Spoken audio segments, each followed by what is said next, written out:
નમસ્કાર મિત્રો, મારી આ ચેનલમાં તમારું સ્વાગત છે। હાલ એક ભયાનક અકસ્માતના સમાચાર સામે આવી રહ્યા છે। મધ્યપ્રદેશના મંદસૌર અને રતલામથી લોકો ભરેલી બસ રાજસ્થાનના કોટા નજીક અકસ્માતનો ભોગ બની હતી। આ માર્ગ અકસ્માતમાં 3 લોકોના મોત થયા છે। આ અકસ્માત Delhi Mumbai 8 lane expressway પર થયો હતો।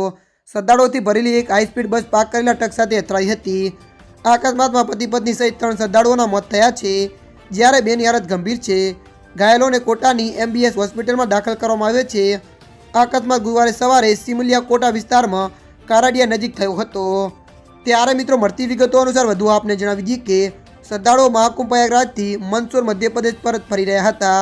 સિમલિયા પોલીસ સ્ટેશનના SI હરિરાજે સિંહે જણાવ્યું હતું કે અકસ્માત સવારે લગભગ 6:30 થયો હતો। બસમાં લગભગ 56 મુસાફરો હતા। બસના મુસાફરો મધ્યપ્રદેશના મંદસૌર અને રતલામના રહેવાસી છે। પ્રયાગરાજમાં સ્નાન કર્યા પછી તે મંદસૌર પરત ફરી રહ્યા હતા, ત્યારે અકસ્માત સર્જાયો હતો। ત્યારે મિત્રો, હાલ માટે આટલું।